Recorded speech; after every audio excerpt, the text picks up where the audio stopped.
What's going on, everybody? My name is Rob, and I'm the host of The Curated Culture, a weekly podcast dedicated to dissecting the latest and greatest news from around the world of tech and pop culture. Now, we all know the internet can be a busy, noisy place, so let us calm that noise for you.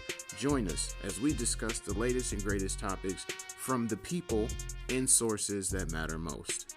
Check us out every Thursday as we jump into fresh, original content, new interviews, and a host of other subjects that we know you'll find interesting. So jump in to whatever your favorite podcast app is and search The Curated Culture. Make sure you subscribe to the show so you don't miss an episode. And in the meantime, we'll catch y'all on the air. This episode is brought to you by Indeed. When your computer breaks, you don't wait for it to magically start working again. You fix the problem. So why wait to hire the people your company desperately needs? Use Indeed's sponsored jobs to hire top talent fast. And even better, you only pay for results. There's no need to wait. Speed up your hiring with a $75 sponsored job credit at Indeed.com/podcast. Terms and conditions apply.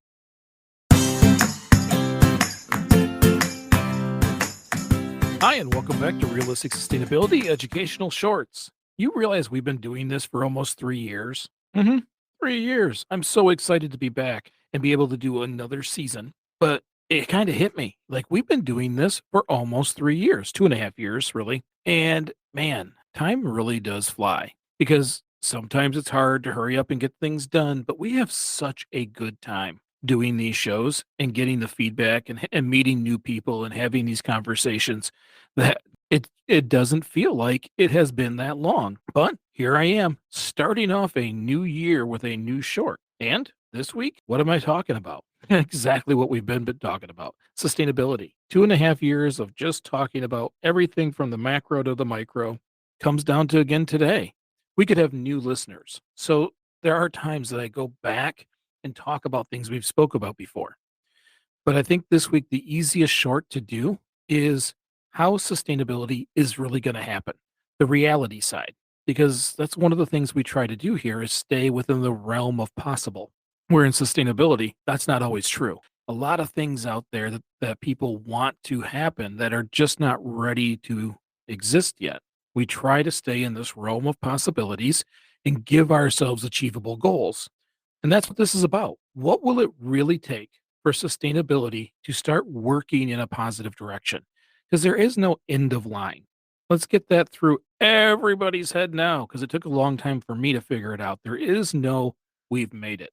Sustainability is one of those things that we work on all the time.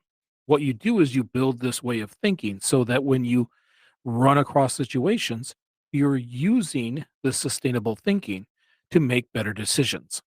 And it's in all these different areas that this stuff has to happen. So there isn't a line we crossed and we're all better now.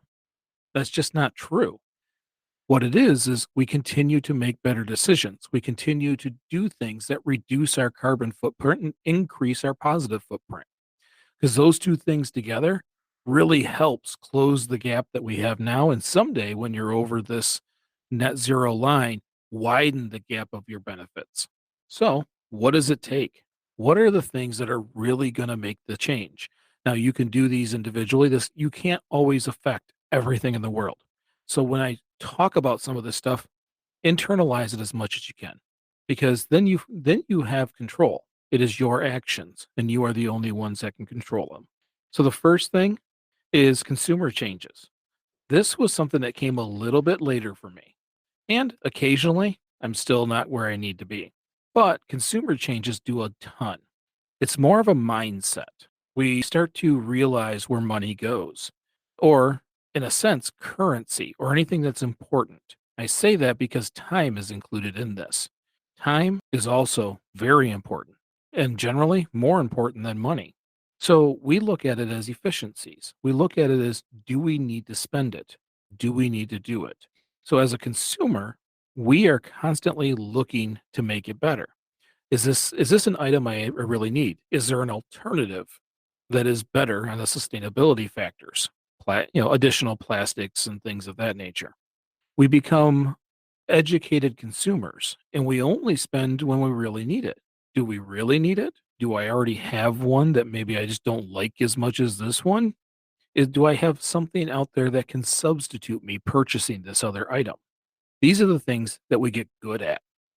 These are the things that just start to happen second nature. You buy a lot more secondhand items. You take some of the things that your friends want to throw away because you've got a use for them. Your mind is set in this, let's keep it out of the away bin so that it doesn't go into a landfill. You get good at it and you continue to sharpen that skill on a regular basis. And you got kind of a pride factor because you're building your positive footprint while reducing your carbon footprint. Good things, good things happen when you constantly work on getting better. Next, corporate changes. Corporate changes happen because of our consumer changes.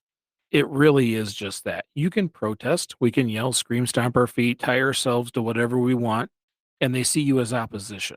But if we change our consumer habits, it's only good business for them to evolve and make sure that they're right there with you.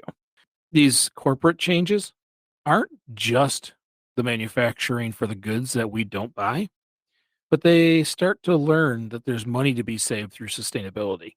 We're seeing company after company constantly looking for ways to reduce their energy cost, looking for the more efficient way to move product from place to place, even getting it closer to home because it won't have the emissions something from the other side of the planet would give them. Some of them are making decisions because it is economically viable to do so.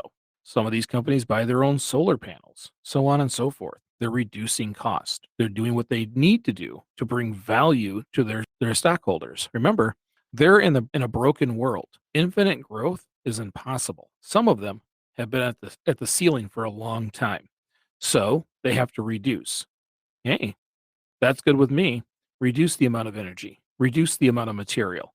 Constantly look for places to cut your cost that isn't people. That is becoming more sustainable, not because they necessarily wanted to, but because it's viable for business. So that's just another one of those corporate changes. And you can vote with your dollars. You find companies that act that way, make sure if you're going to buy something, buy it from them. It makes it way better. There's even for corporations a system to reduce the amount of waste. There's these things called lean engineering. We use it, almost every engineering uses it, but so does some of the retail and larger corporations. It is quite literally looking for waste and eliminating it. It doesn't matter if it's cardboard, it doesn't matter if it's oil. They want to use the minimum energy or product to get what they want. That is becoming more lean and more sustainable. Have they jumped over to sustainable? No. No, but the mindset is there. And within the next probably 5 years, their sustainability division is going to start to get staffed. Not only are they going to have problems with emission standards and these kinds of things, but they're going to want to reduce that cost. And as these people get through college and get good at learning how to do it, well, they're going to need people who know how to do it. So we had the consumer changes. You've got corporate changes, now political changes. This one's funny because it's the hardest. They don't live in the same world as us, but we change it the same way we help corporate change. We do it through these little pressures. You can't necessarily spend your money in different places, although politicians will absolutely take as much money as you're willing to give them. But it is different when you're trying to press on the bruise of politicians to get what you want. Yes, donations, that's one, but I'm not sure any of us have a large enough donations for them to even pay attention. There's also outside groups. You can help support outside groups that lobby for green initiatives. You can send emails and contact politicians and let them know where you stand. That's one of the slower things because it doesn't actually generally get to that politician, but at least they're seeing it. What really gets them is when they lose.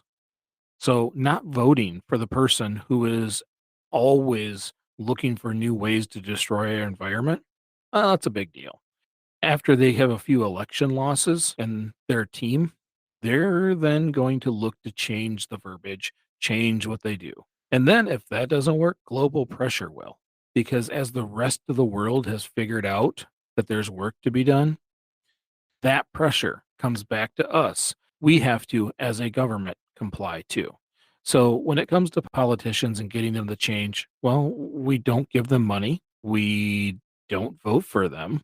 We help add pressure by supporting those groups who have a voice that have the same voice that we have. Now, you may not agree 100% with every single thing they say, but they have the lobby group and they can push on the politicians. Last, and I think is the biggest part of all of this, is our culture. In the United States, somewhere in the 80s, we went from never buying something unless you needed it to buy as many as you want. They're all disposable. Disposable is a bad term. It never was. Just because it was cheap didn't mean it was disposable. And just because you could throw it away didn't mean you should. We learned the wrong stuff. When we changed our trade laws in the 80s and we brought in all this inexpensive stuff from other countries, we created a bad culture. It was use it, toss it. It wasn't used up, it wasn't broke, but we still threw it away. Not only did we do that, but we made it like second nature. Pick on the person who didn't throw it away. That's where this stuff has to change. We have to go back to like how grandma and grandpa ran their life. Do we buy the same thing over and over and over again because everybody thinks we should? No. And we don't have to fight and argue with everybody that they shouldn't. We just have to be good examples, constantly looking to do the right thing. And over time, people will see that and have to do the same. Between rising prices, which right now it's really hard to play consumer in a consumer culture when inflation is high. It has taken away a lot of people's disposable income. Well, what a great opportunity to not buy things. Start working on our culture change. Start working on trading things with our neighbors to be able to accommodate any kind of rebuild in the house. I don't have to go buy every single tool. I have friends in the neighborhood. Let's swap and help each other out. Let's go back to the original culture, which was waste not, want not. Do not just buy everything when collectively we already have everything. It is a great way to do things. Grandma and grandpa were kind of right. And if we did that now, savings would grow significantly and quicker. Significantly. We would have less worries. You wouldn't always be check to check. Most of America is. We just have to look for those things and not get them. Because chances are there's something around that solves that need already. And that's where that culture becomes the most important. Because once everybody makes that move, the politicians and the companies just kind of have to follow. If they want to survive in their current atmosphere, then they have to adapt. And it's that culture that does it. You don't have to go without to be a little more sustainable. Matter of fact, I would actually think that you will enrich yourself in more than one way. Culture can change. Remember, it wasn't that long ago that cigarettes were glorified in movies and you were cool if you had them. Now they're something that people just don't want to talk about. That if you need to smoke a cigarette, you have to go away in the back corner of a parking lot. We have kicked them out of everything. It went from a glorified status figure for actors to a gross action that people don't want to be around. So culture changes can happen. We just have to do it with over excess. If we don't need it, we don't do it. Occasionally, obviously, that isn't going to be true. Sometimes that need is emotional.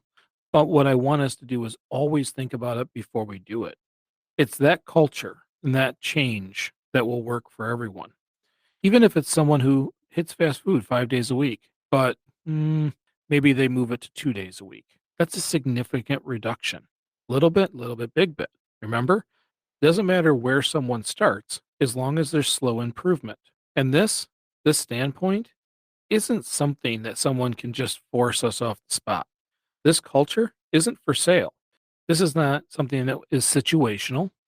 And I don't think it's going to be that hard. I think that little bit, big bit approach helps tremendously. These are the kinds of actions and ways that we can do things to where it doesn't hurt. It isn't pain. I have lots of friends that when we go out places, they're like, I appreciate the invite, but we don't eat here. Okay. I don't ask why. I'm just happy that they stood by whatever they fighting for, or for whatever reason. I appreciate being strong enough to say that. And that happens when you go to the grocery store and they go to give me a bunch of bags. And if I don't need them at home, I don't take them. I only take bags when I need them, primarily for trash can liners or for cleaning cat boxes, things of that nature. The rest of the time, I bring my own. So the more we do that, the more people see it, the more that will join you. Remember, sustainability takes forever. It's kind of the point. That was by William McDowell. It wasn't my quote, but it is one of my favorites because there is no end to line for sustainability. We are always improving, but not reducing our quality of life. There's a way to do both. Thank you so much for listening. If you enjoyed this episode, share it with a friend or on social media, or leave us a 5-star review. You know how I get about those. I love them. And thank you for all of you who have already done it. If you feel that realistic sustainability brings some kind of value to your life, then you can go to greeningyourlife.org/podcast. And there's a spot where you can support us from anywhere between 99 cents to $10 a month. And we greatly appreciate each and every person who does that. Thank you so very much. And remember, we only get together each week to get a little bit better. Little bit, big bit. Happy New Year, everybody. And we'll see you next week.